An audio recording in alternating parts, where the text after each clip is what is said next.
Tapi lanjutan kitab haji. Sekarang bab talbiyah, bab tentang talbiyah. Talbiyah itu adalah sambutan dari para haji. Para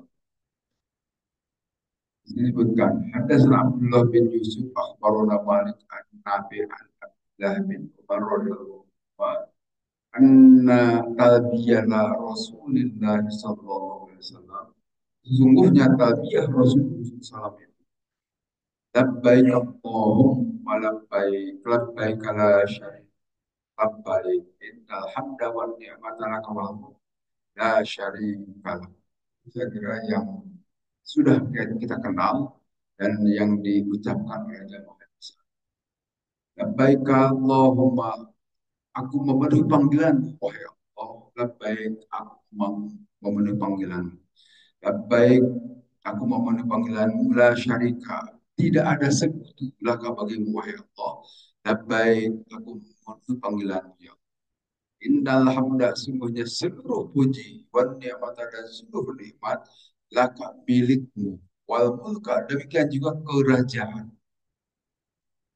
La syarika, tidak ada sekutu laka bagimu. Itu bacaan talbiyah yang makna di dalam itu mengandung ujung-ujungnya ketauhidan, memahazakan Allah. Talbiyah itu memahazakan Allah dalam arti kita harus meyakini bahwa perilaku ibadah haji itu ujung-ujungnya harus memahazakan Allah. Sebab karena kalau kita lihat jamaah haji atau pelaksanaan haji zaman jahiliyah itu, ya tentu saja bukan untuk memahazakan. Nabi melakukan revolusi, mengubah cara pelaksanaan haji itu. Ini dalam rangka membahasakan Allah, bukan sekedar ritual atau bukan sekedar upacara. Yang paling utama itu adalah bagaimana membahasakan. Ini tercermin dari kata-kata tabiah ini. Dan baik, nah, tabiah itu adalah pernyataan kesetiaan. Itu saya kira satu kewajaran ya dalam kehidupan manusia itu. Bahwa pengakuan pernyataan itu adalah sesuatu yang harus dilakukan.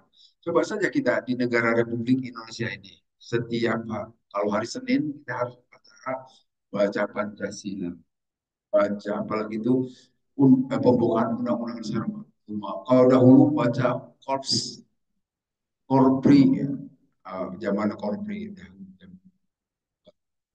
harus tahu dibaca. Di dalamnya pernyataan kami adalah bangsa Indonesia bertakwa kepada Tuhan. Nah, itu kan itu hanya pernyataan, betulkah itu? Wallahu a'lam. Pernyataan itu perlu ada pengakuan. Nah, demikian juga dalam haji. Haji itu perlu ada pengakuan. Itulah ritual kemanusiaan. Itu begitu. Mungkin juga kalau kita misalnya penerimaan mahasiswa baru, murid baru dan sebagainya itu ada pernyataan-pernyataan yang harus disampaikan oleh kelompok mahasiswa baru terhadap kesediaan untuk mengikuti aturan yang sudah ditetapkan oleh sekolah atau universitas misalnya. Nah, ini juga secara tidak sadar kita akui ini salah satu kebutuhan manusia. Manusia itu perlu pengakuan, perlu pengakuan dan pernyataan. Ya, seperti kita disebut insinyur, disebut dokter, disebut dokter, itu semuanya pengakuan itu. Siapa yang ngaku-ngaku saja itu sebut haji dan sebagainya hanya pengakuan saja. Dan kalau kita tidak sebut juga tidak ada harusnya. Dan itu memang kalau seperti gelar-gelar akademik itu didasarkan ada tim pengujinya kalau itu. Kalau Pak Haji, kalau Bapak Ustadz dan sebagainya, itu sebutan masyarakat saja tanpa diuji. Tapi tentu tidak kepada sembarangan orang. Kita nyebut Ustadz, kita nyebut Bapak Haji, mereka yang sudah pernah melakukan kegiatan itu semua. Artinya dalam kehidupan manusia itu memang perlu disebut gitu. Dan ternyata itu diberi contoh atau memang oleh Allah sudah ditetapkan harus ada pernyataan itu, ya contohnya tabiat. Demikian juga pada saat kita akan sholat harus ada niat, harus ada pernyataan. Jadi dengan demikian betapa berharganya ucapan dalam ajaran Islam itu ucapan itu berharga. Walaupun kalau William Shakespeare itu orang Inggris menyatakan apalah artinya sebuah nama. Betul, nama itu tidak eh, untuk orang-orang di luar Islam itu tidak berarti barangkali. Tapi kalau dalam ajaran Islam itu punya maksud, punya makna nama itu. Sehingga tidak boleh sembarangan memberikan nama kepada anak, memberikan nama kepada tempat dan sebagainya. Tapi harus mengandung makna, ada arti jauh. Itu pentingnya kata-kata dalam ajaran Islam. Kita melakukan pernikahan juga hanya pakai kata-kata kan ya. Yang tadinya tidak boleh berhubungan badan antara laki-laki dan perempuan hanya dengan kata-kata jadi halal. Itu hanya kata-kata. Demikian juga kita membeli, menjual rumah, membeli kendaraan dan sebagainya itu pakai kata-kata semuanya. Walaupun saat ini bisa juga dalam bentuk tulisan, tapi sebetulnya ada dalam bentuk kesepakatan yang didasarkan pada kata-kata. Jadi demikian berharganya kata-kata dalam ajaran Islam. Nah, sebelum pernyataan ini labbaika wahai Allah, aku memenuhi panggilan wahai Allah. Labbaika tidak ada la syarika, tidak ada sekutu bagimu. Nah, ini juga kata-kata la syarika itu punya makna jauh loh kalau dilihat dari sisi bahasa ilmu nahu. La syarika tidak pernah dibaca la syarik, tidak pernah dibaca la syariki. Atau ucapan la ilaha illallah selalu kita bacanya la ilaha, tidak, padahal bisa saya bisa dibaca la ilahun, bisa dibaca la ilahin dan yang lain la ilahan, tetapi harus dibaca la ilaha, itu wajib karena ada makna di situ. Itu anab julil jinsi, menafikan seluruh jenis. Agak susah mungkin apa maksudnya. Ini maksudnya. La ilaha itu pernyataan tidak ada Tuhan sama sekali di muka bumi ini. Nah, itu pernyataan ateis sebetulnya itu. Maka jangan lupa cepat illallah kecuali hanya Allah. Itu Nabi isbat. Nah, pernyataan la ilaha itu seluruh jenis Tuhan tidak ada. Baik satu, dua, tiga, banyak, tidak ada. Itu pernyataan la ilaha. Nah, itu kalau dibaca la ilahun bisa juga dari bahasa Arab tuh. Tetapi kalau la ilahun hanya pernyataan tidak ada satu Tuhan. Berarti kalau dua Tuhan mungkin saja ada. La ilahun mungkin saja tiga Tuhan ada. Tapi kalau la ilaha tidak ada seluruh jenis Tuhan. Baik laki-laki, baik perempuan, baik satu, dua, tiga. Dihilangkan sama sekali. Itu pernyataan ateis. Keadaan Tuhan. Maka segera illallahu kecuali hanya Allah. Nah, bacaannya harus begitu, tidak boleh yang lain. Tidak boleh dibaca la ilahun, la ilahan. Kalau dibaca itu jadi beda makna. Karena nafi di dalam bahasa Arab itu per, pem, menyatakannya sendiri itu ada maksud makna. Padahal secara bahasa bisa. La rojulun bil bait. Tidak ada satu orang laki-laki di rumah. Tapi kalau dua laki-laki mungkin saja ada, hanya satu satu tidak ada. Nah, demikian juga dalam pernyataan la syarika. Itu juga sama, harus dibaca la syarika, jangan yang lain. Walaupun secara bahasa bisa saja dibaca la syarikun, tetapi maknanya beda. Itu bahasa Arab. Kalau kita lihat kosakata bahasa Arab itu paling kaya. Ada 12 juta kosakata. Sehingga menyatakan sesuatu dengan kata yang berbeda-beda wajar dalam bahasa Arab. Seperti dia itu cahaya, tapi cahaya yang menyumber dari dirinya sendiri. Tapi kalau nur itu juga cahaya dalam bahasa kita. Tapi nur itu adalah cahaya yang karena pantulan gitu kan. Kalau bulan disebut dengan nur, tapi kalau matahari disebut dia karena sumbernya dari dirinya sendiri. Itu dalam Al-Quran dibedakan. Tapi dalam bahasa Indonesia itu tetap aja cahaya. Ada bahasa itu hanya 120.000 kosakata. Itu miskin bahasa Indonesia itu. Yang ada di kita itu ada kata-kata serapan dari bahasa asing. Kalau dalam bahasa Inggris ini kata ahli bahasa, saya juga belum pernah cek.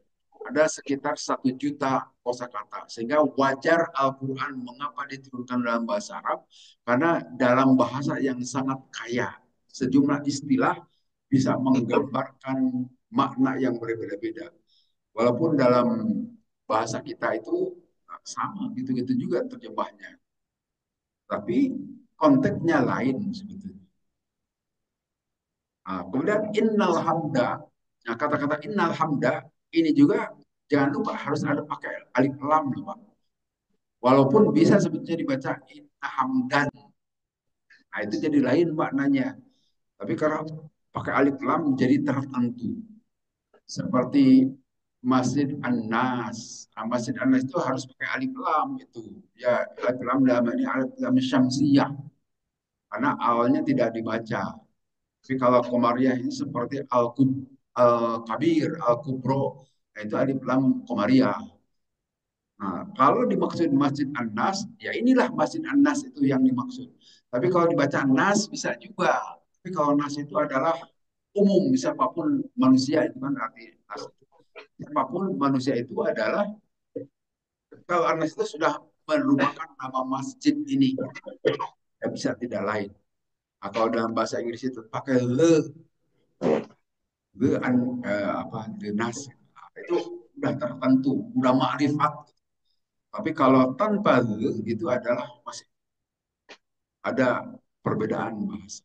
Kalau dalam bahasa kita itu pakai itu, nah, itu menunjukkan bukan yang lain.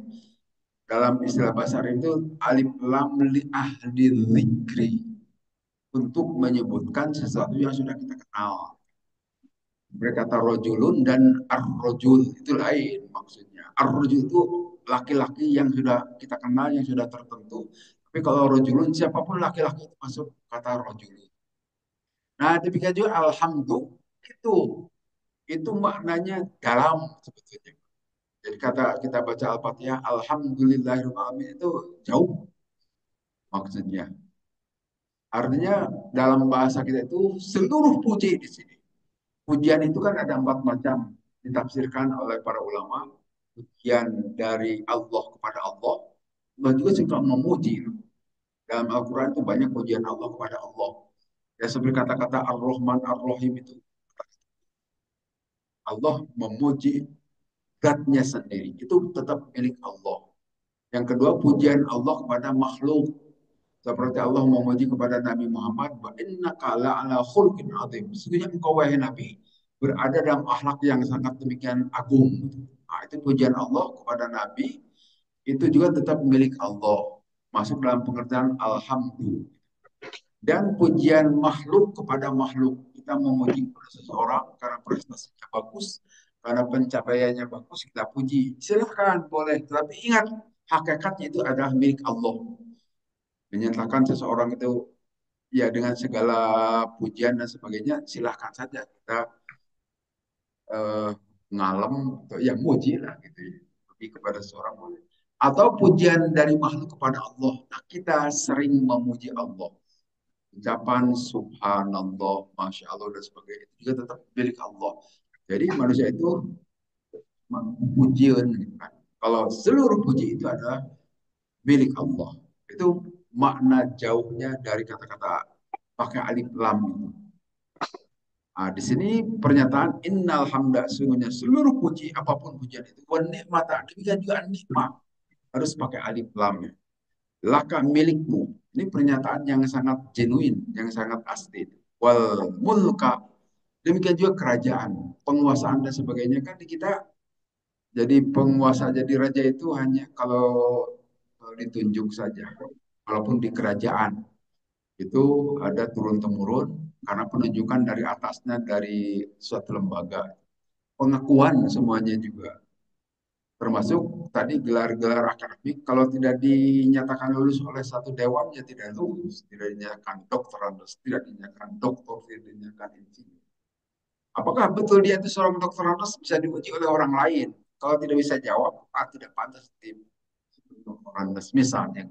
Dan demikian juga profesor, itu hanya pengakuan dari dikti dari Kementerian Pendidikan dan Kebudayaan.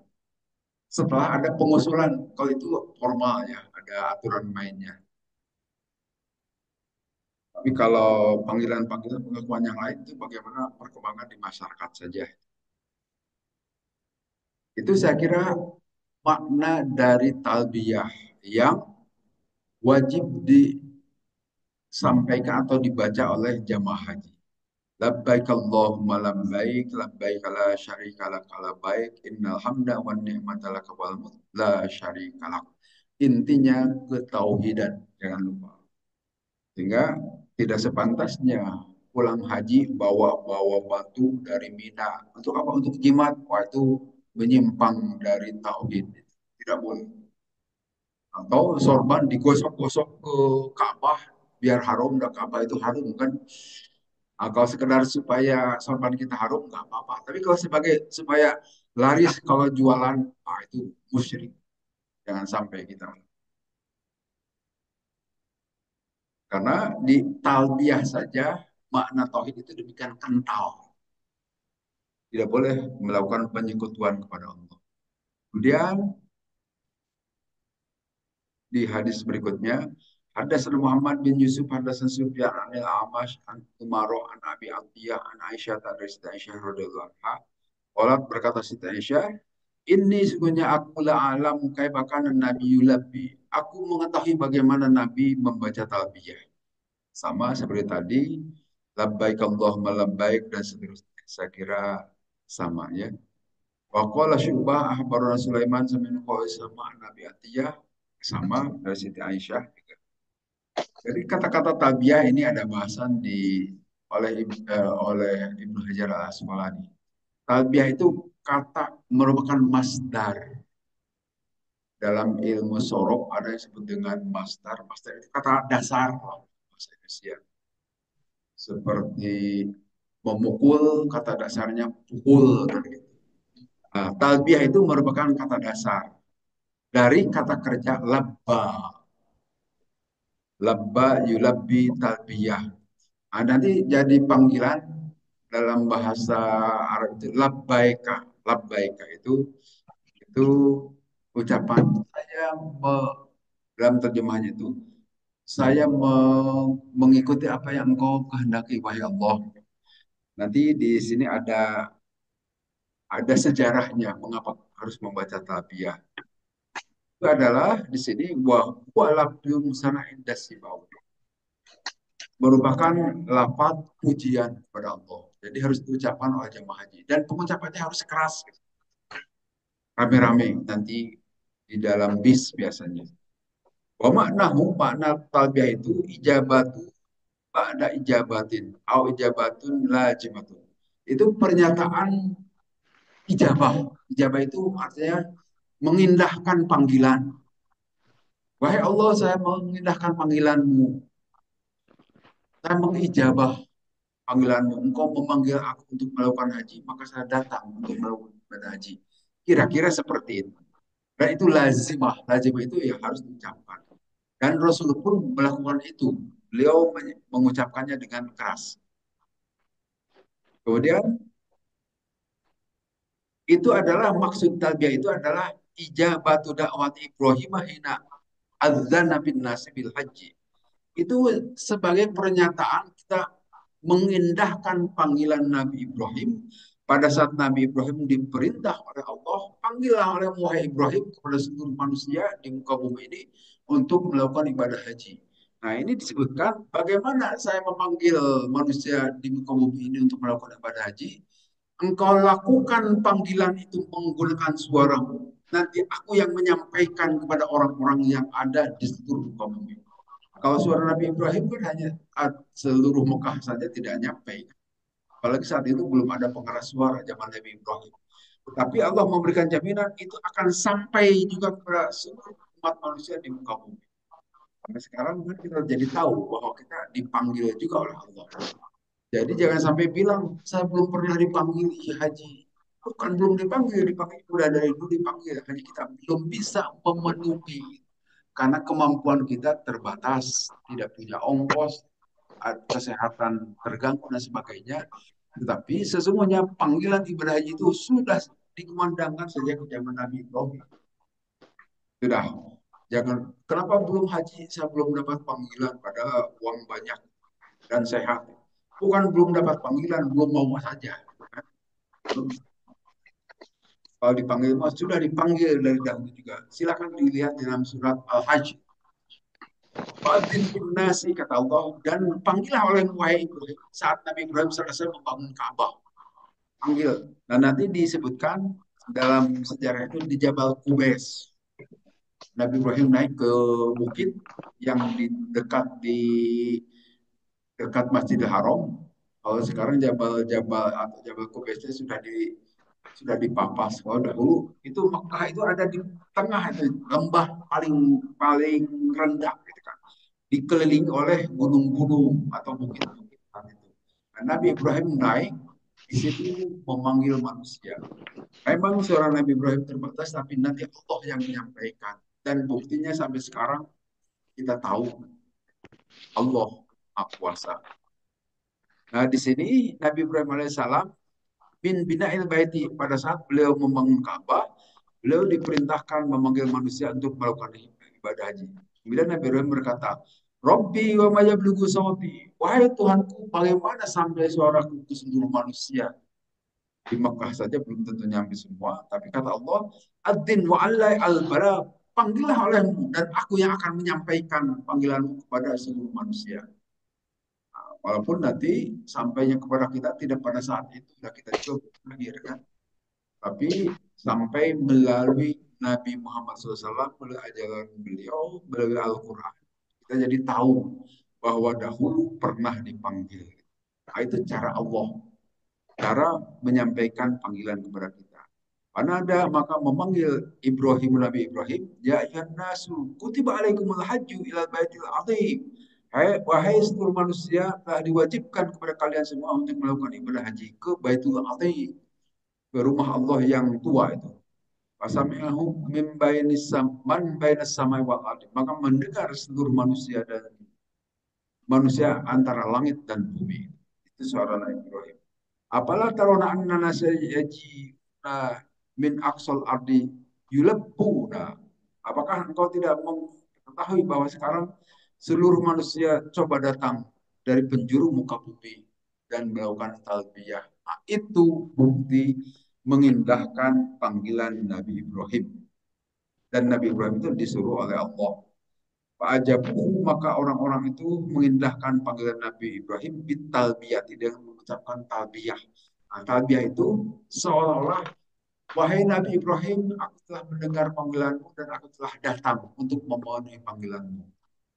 Kira-kira seperti itu maksudnya. Walaupun tidak menyebutkan Nabi Ibrahim, tapi itulah maksud kira-kira seperti yang disampaikan penjelasannya oleh Ibnu Hajar al-Asqalani. Wa awwalu man ajabahu ahlul Yaman. Orang yang pertama kali mengijabah atau menjawab panggilan Nabi itu adalah orang Yaman. Dan seterusnya, saya kira cukup. Kemudian, kapan talbiyah itu dibaca? Dari Ibnu Umar disebutkan karena Rasulullah SAW idza stawat bihi rahilatuhu inda masjidil Dzulaifah ahalla faqala labbaik. Rasulullah itu membaca talbiyah apabila beliau telah naik ke kendaraannya dan telah berdiri kendaraannya, ontaknya itu siap berangkat. Mulai saat itu beliau membaca talbiyah dari Masjid Dzul Hulaifah atau Masjid Bir Ali kalau sekarang dari arah Madinah. Nah, kita juga begitu, kalau sudah masuk ke dalam bis, kalau sekarang tidak pakai onta, naik ke bis, sudah duduk tertib, rapi, baca talbiyah. Dipimpin oleh ketua rombongan biasanya. Nah, seberapa lama ya semampunya saja, karena lama-lama capek juga, kan ya, perjalanan. Nah, begitu capek ya udah tidur saja, lagi kita bangun baca talbiyah lagi. Bagi yang belum haji, tapi kalau yang haji saya kira udah pada pengalaman, udah tahu. Mudah-mudahan Bapak Ibu yang belum haji nanti bisa. harus nunggu belasan tahun. Kalau dulu saya begitu daftar langsung berangkat itu, tahun pertama haji tahun 2000 langsung berangkat. Prosedurnya harus nunggu belasan tahun. Nah, gara-gara korupsi itu. Sekarang lagi ramai ya. Yang korupsi itu yang ngurusi otak dan yang ngurusi hati. Kementerian Pendidikan itu korup. Menterinya kan ditangkap dan sudah dipenjara. Yang ngurusi hati Menteri Agama. Itu repot di Indonesia ini. Yang ngurusi kepentingan itu malah curang, melakukan pengurusakan dari dalam. Ya kalau jamaah haji seperti kemarin 20.000 itu, mungkin masa tunggu jamaah yang lainnya tidak perlu lama-lama, sampai belasan tahun. Atau kalau di luar Jawa itu sampai puluhan tahun. Kita daftar usia 40, harus tunggu 40 tahun, usia 80, kemungkinan besar orang sudah meninggal. Di kapan hajinya? Jadi beruntung yang dulu begitu daftar langsung berangkat, langsung berangkat. Kalau sekarang kelamaan. Jadi kalaupun itu sekarang silahkan saya daftar, toh belum tentu langsung berangkat, tabung saja dulu. Kemudian di hadis berikutnya, Hadatsana Musa bin Ismail, Hadatsana Wuhaib, Hadatsana Ayub, an Abi Kilabah, an Anas radhiyallahu anhu. Wala berkata Anas, sholat siapa Rasulullah SAW, wa nahnu ma'ahu bil Madinah. Dan kami beserta beliau di kota Madinah. Ad-duhra beliau sholat duhur, arba'an, 4 rakaat, wa asar dan sholat asar, bintil Hulaibah, dedul Hulaibah, rakaat ini 2 rakaat. Rumah bata kemudian Rasulullah menginap di Hadidul Hulaibah hatta asbah sampai Sumarokeba, kemudian beliau menaiki kendaraannya, ontanya hatta stawat sampai tegak itu onta bihi dengan itu Rasulullah bi Baidai di suatu tempat yang bernama Baida. Hamidallah, Nabi memuji Allah wasabah dan memasucikan Allah wa bertakbir membesarkan Allah. Ma'ahla kemudian Nabi mengucap talbiyah bil haji, bihajin kepentingan haji wa umratin dan itu. Wa ahalla dan juga membaca talbiyah siapa nasu orang-orang beserta Nabi bihima untuk kepentingan haji dan umrah. Walamma qadimna maka pada saat kami sampai Amarah memerintahkan Nabi An-Nasa kepada manusia pahalu maka kemudian tahallul itu orang-orang hatta kana sehingga ada yang mentarwiyati hari tarwiyah. Hari tarwiyah itu tanggal 8 Dzulhijjah. Ahalu tahalu apa membaca tabiah itu orang-orang bil haji untuk kepentingan haji. Ola berkata itu Rawi wa naharo dan menyembelih kurban siapa Nabi SAW di badanatin sejumlah onta-onta besar biadi dengan tangan beliau kiaman sambil berdiri. Nyembelih onta sampai sekarang juga ontanya tetap berdiri. Kalau di Mekah kan, atau di tempat lain. Tapi kalau kita nyembelih sapi, sapinya direbahkan. Tapi kalau onta sampai sekarang juga ontanya tetap berdiri. Pakai pisau tajam langsung seperti itu. Nah, sejak zaman Nabi kelihatannya. Beliau menyembelih onta dalam keadaan berdiri. Demikian juga Rasulullah menyembelih 2 kabsya ini amla ini. 2 kambing yang bertanduk dua-duanya. Nah, ini pernyataan bahwa Nabi SAW melakukan sholat duhur di Madinah 4 rakaat. Tapi ke Dzulhulaifah beliau sudah melakukan kosong 2 rakaat.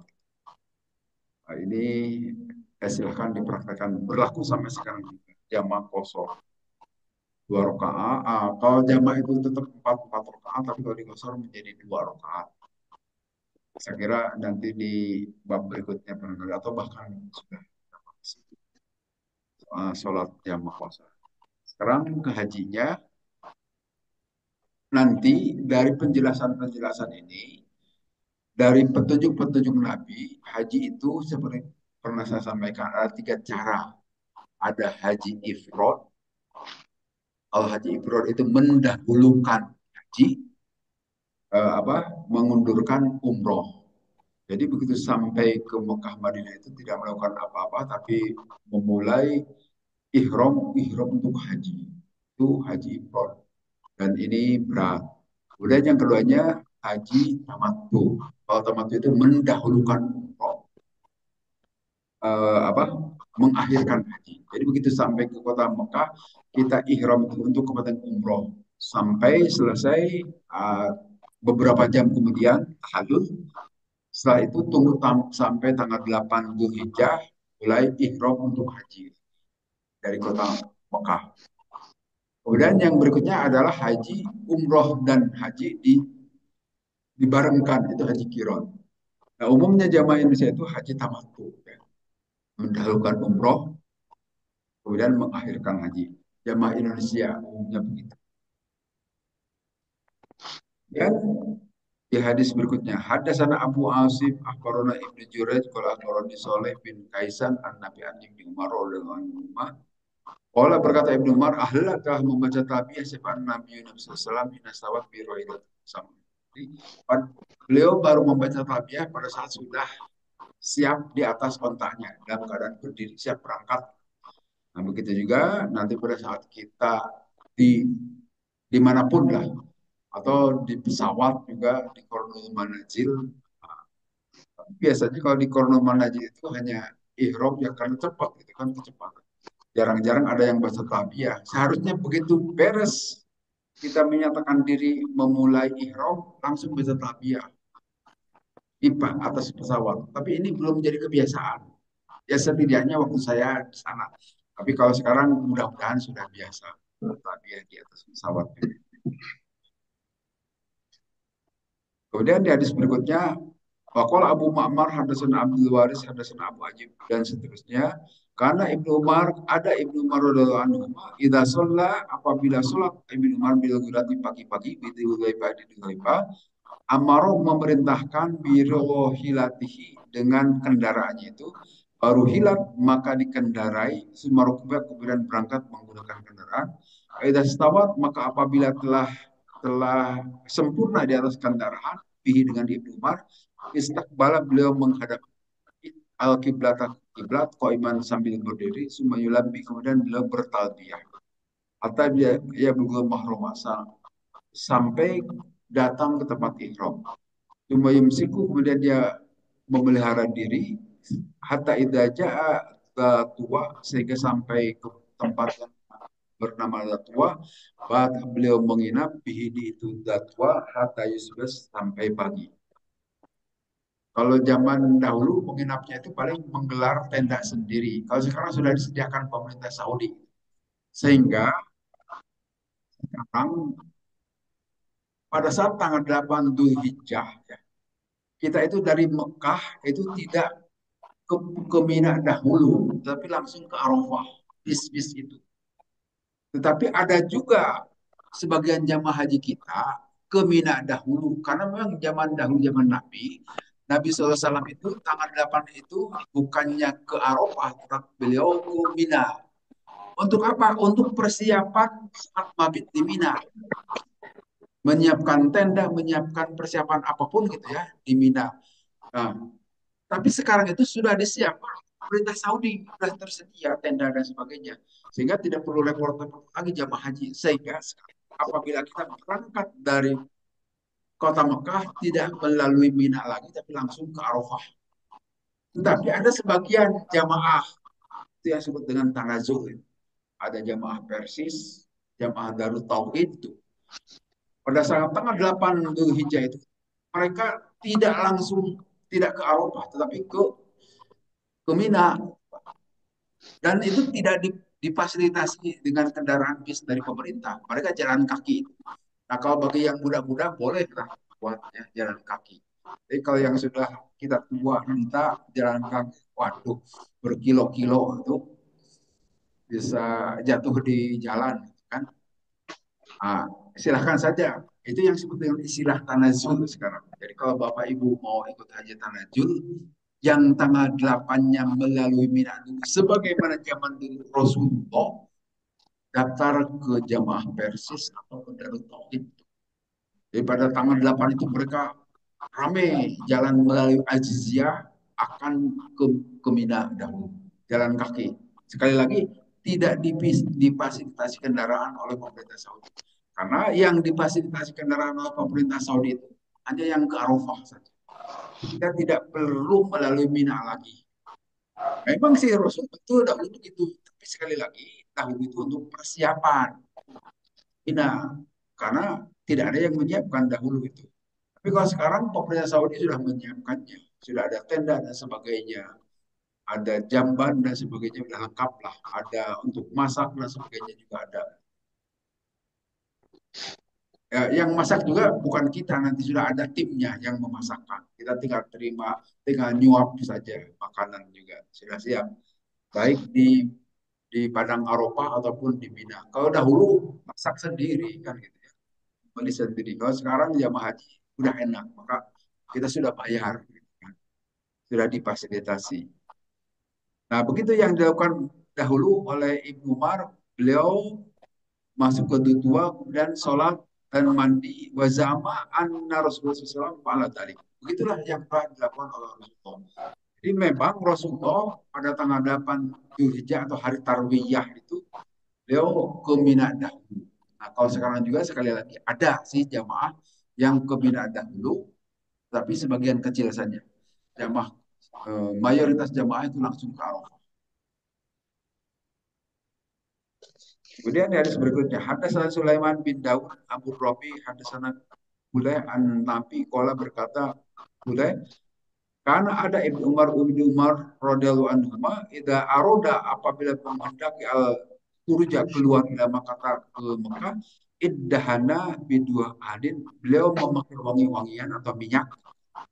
Laisa yang minyak itu tidak menyengat, tidak terlalu harum.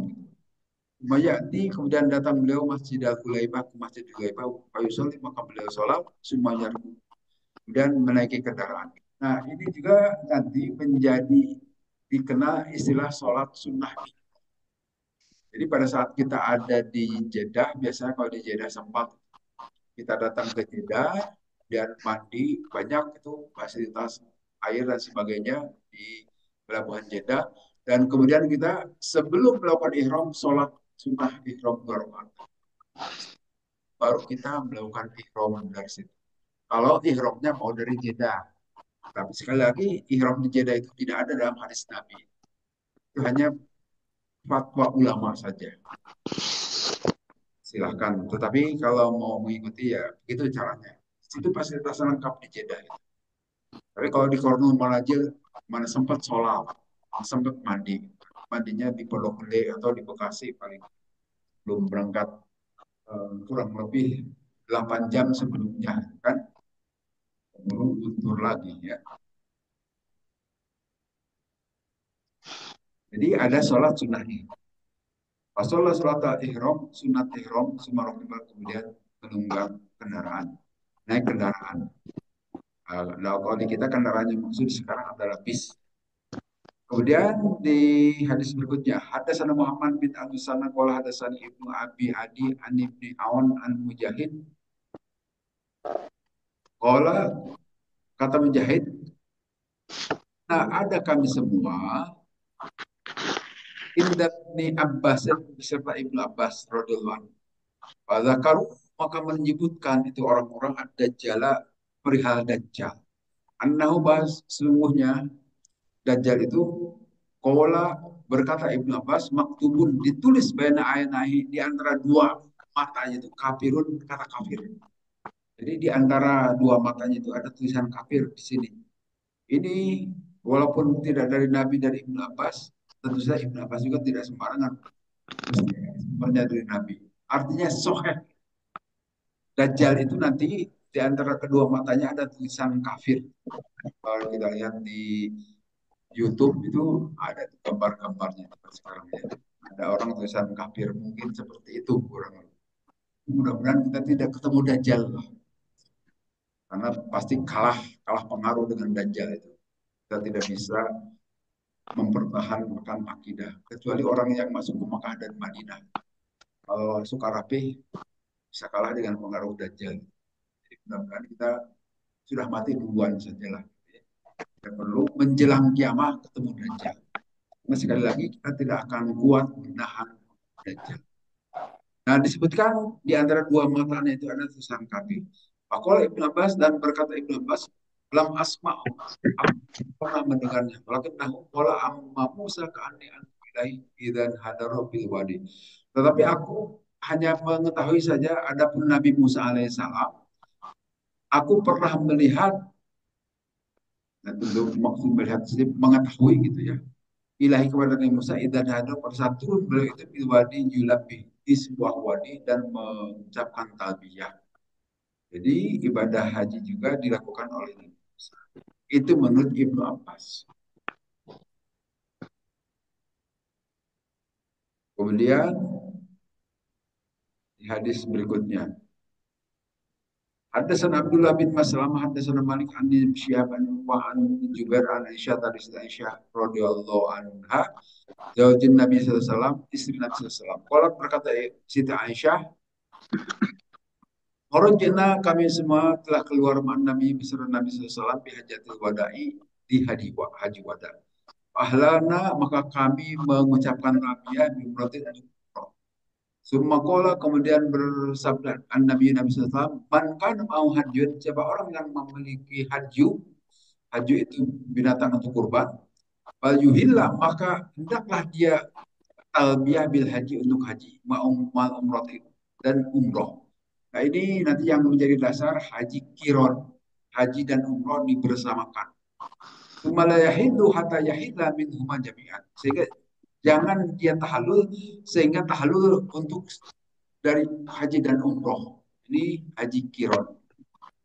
Akodim itu maka aku datang maka ke Mekah wa ana haidun. Pada saat itu aku dalam keadaan haid kata Siti Aisyah.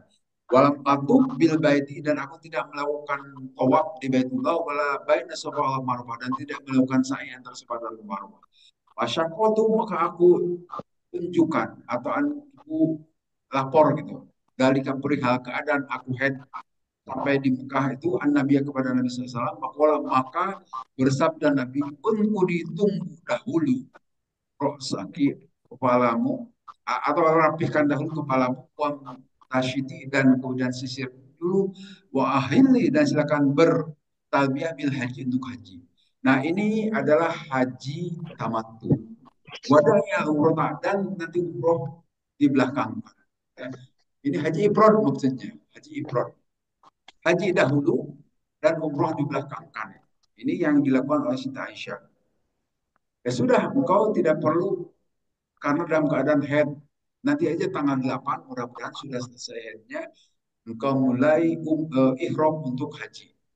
Sedangkan umrohnya nanti di belakang kan. Inilah haji ifrad. Apa itu maka aku mengerjakannya. Ini menurut Siti Aisyah. Kalau mengkodaina maka pada saat kami menyelesaikan hajjah ibadah haji ada salahnya maka mengutus Nabi SAW ma Abdurrahman bin Abi Bakar beserta Abdurrahman bin Abu Bakar masih kakak atau adiknya Siti Aisyah ila Tanim ke Tanim. Nah kalau untuk umroh kalau kita sedang ada di Mekah harus keluar dari Mekah ke tiga tempat mungkin ke Tanim kalau Siti Aisyah ke Tanim atau bisa ke Ja'ronah atau bisa ke Hudaybiyah itu tiga tempat. Tapi yang paling dekat Tanim. Tanim itu hanya beberapa real naik angkutan, naik angkot mungkinlah kalau di kita ya dari pelataran waktu itu nggak tahu sekarang di sekitar halaman Masjidil Haram ya agak jauh dari Masjidil Haram ada mobil-mobil yang bisa mengangkut jamaah ke Tanim bayar 2-3 dolar kalau ayat 2-3 real itu bisa untuk ke Tanim bolak-balik. Nah, Siti Aisyah juga melakukannya dari Tanim. Pak Tamar tuh maka aku umroh dari Tanim memulai ihramnya gitu. Pakola hadi makan umroh tika. Inilah tempat umrohmu. Olah patopa adaladina kan ahal bil umroti. Nah, kemudian tawaf orang-orang yang mereka itu untuk melakukan umroh bil baiti di Baitullah wa baina Safa wal Marwah. Nah, ini adalah cara haji tamattu. Di dalam satu hadis ada penjelasan tergantung siapa yang mampu mau melakukan haji tamattu silakan, mau haji kiron juga boleh, mau ifrad pun diperbolehkan. Jadi ada tiga cara menunaikan ibadah haji dan itu diajarkan ketiga-tiganya oleh Nabi. Berbeda dalam beribadah itu. Semua tawaf kemudian tawaf orang-orang tawafan wahidan dengan satu tawaf ba'da an raja'u min Mina. Kemudian mereka melakukan tawaf ifadah maksudnya. Nah, seperti sekarang, umumnya terutama kita yang sudah tua-tua, gitu kan, yang tidak kuat jalan, dari Mina ke Masjidil Haram, itu jaraknya agak jauh juga. Nah, tunggu saja sampai selesai di Mina, nanti diangkut oleh bis kembali ke Mekah, ke Maktab, baru melakukan tawaf, tawaf ifadah dan sa'i, sa'i rukun haji. Tapi kalau yang muda-muda, selagi masih ada di Mina juga, silahkan bisa melakukan tawaf dengan cara jalan, tapi tidak difasilitasi kendaraan. Jalan dari Mina ke melalui Aziziyah biasanya. Kalau dahulu zaman Nabi itu masih gunung, kalau sekarang sudah berupa jalan dekat, ya kurang lebih 3 sampai 5 kilo lah. Kalau untuk yang sudah tua kan repot juga jalan 5 kilo. Tapi kalau yang muda itu olahraga boleh. Tapi usahakan sebelum maghrib harus sudah kembali di Mina. Nah, kalau yang muda insya Allah bisa. Kalau yang tua tunggu saja selesai dari Mina baru tawaf. Tawaf ifadah. Nah ini jelas ada dasarnya tiga macam haji dari Nabi Sallallahu Alaihi Wasallam. Kemudian di hadis berikutnya, hadasana al-Maki bin Ibrahim an Jura'an atau Qala Jabir radhiyallahu anhu, Amaru memerintahkan siapa Nabi Sallallahu Alaihi Wasallam Presiden Ali radhiyallahu anhu ayyuki ma'ala ihrami supaya tetap beliau menggunakan ihramnya wa dzakara qala surah dan menyebutkan ucapan surah. Nah, ini perintah Nabi kepada Sayyidina Ali. Hadisnya nyambung, hadasan Hasan bin Ali Al-Khalal Al-Qudali dan seterusnya diterima dari Anas bin Malik. Kodima telah sampai siapa Aliun Sayyidina Ali radhiyallahu anhu ala Nabi kepada Nabi SAW final Yaman, beliau diutus ke Yaman dan sampai di Mekah dari Yaman. Jaraknya jauh kalau ditempuh dengan jalan kaki, tapi zaman dahulu biasa. Kalau sekarang harus pakai kendaraan, pakai pesawat atau pakai mobil. Pakola maka berkata, bertanya Nabi, bima ahlal tak, bagaimana kau bertalbiyah wahai Ali? Kala menjawab Sayyidina Ali, bima ahalla bihin Nabi SAW. Dengan cara yang dilakukan oleh Nabi. Saya bertalbiyah. Kala anna ma'i al-hajjah la ahlaku. Kata Sayyidina Ali, kalaulah beserta aku ada haju, binatang untuk dikorbankan, la ahlal tu, maka aku akan tahallul. Nah ini juga menjadi dasar kalau haji tamattu itu harus menyembelih hewan kurban ada dam. Haji tamattu umumnya harus menyembelih hewan kurban. Kalau sekarang yang menyembelih kambing biasanya kalau dahulu waktu saya itu harganya 375 real. Nggak tahu sekarang mungkin naik sedikit lah gitu, 400 mungkin ya. Nah itu untuk membeli harga kambing di Mekah saat itu. Nah, kalau aku, kata Sidin Ali, kalaulah aku punya binatang untuk dikorbankan, maka aku akan halul gitu. Artinya saya umroh dahulu, kemudian tahalul baru haji. Nah itu haji tamatu, tetapi kena dam. Tapi Sayyidina Ali tidak memiliki binatang untuk dikorbankan, sehingga beliau tidak melakukan haji tamatu gitu.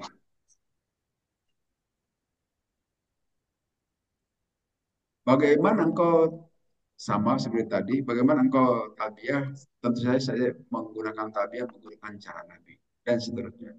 Kemudian hadis terakhir, Haddatsana Muhammad bin Yusuf, Haddatsana Sufyan bin Qais bin Muslim an Tariq bin Syihab an Abi Musa radhiyallahu anhu. Qala Abi Musa, bahasani telah mengutus kepadaku siapa Nabi Nabi SAW bila qaumin kepada satu kaum di Yaman di Yaman. Wajib bahwa bil Batha. Pada saat itu aku datang, Nabi berada di Batha, di satu tempat. Ahlal tak. Bagaimana engkau bertahallul gitu. Itu ahlal itu ka ihlalin Nabi SAW. Tentu saja aku bertahlul menggunakan cara tahlul Nabi SAW. Tahlul tabiah. Tabiah. Wala wahama min hajin. Apakah engkau memiliki binatang untuk dikurbankan? Lah, aku tidak memiliki. Pak Amaroni maka memerintahkan kepadaku Nabi patut tuh kemudian aku tawaf bil baiti di Baitullah bisa bawal Marwah dan juga sa'i antara Safa dan Marwah. Sumaron kemudian memerintahkan kepadaku Nabi Pak Ahlatu maka tahallul.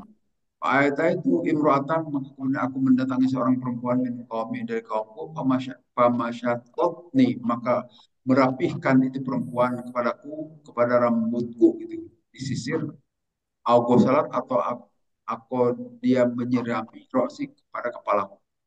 Qadimah maka datang Umar Sayyidina Umar radhiyallahu anhu. Qala maka berkata Sayyidina Umar, inna aku la kitabillahi, kalaulah engkau mengambil kitabillahi dengan kitab Allah, ya muruna, maka kerjakanlah itu haji tamami dengan sempurna.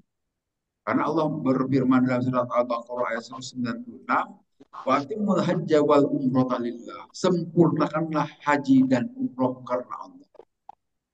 Nah, mengapa perintah menyempurnakan? Karena ibadah haji dan umroh itu sudah ada di zaman jahiliyah juga. Tapi yang Allah perintahkan, yang benar itu melakukan ibadah haji dan umroh itu. Jangan, kalau zaman jahiliyah itu tawaf itu telanjang. Jangan sampai telanjang. Memang tidak boleh pakai pakaian berjahit, tapi pakai pakaian ihram. Itu auratnya. Zaman jahiliyah ah, tidak menggunakan penutup aurat. Nah, zaman Nabi SAW disuruh menutup aurat. Itu salah satu penyempurnaan ibadah haji dan umroh. Saya kira sudah habis penjelasan untuk hadis ini. Kita cukupkan sampai di sini saja bahasan haji dan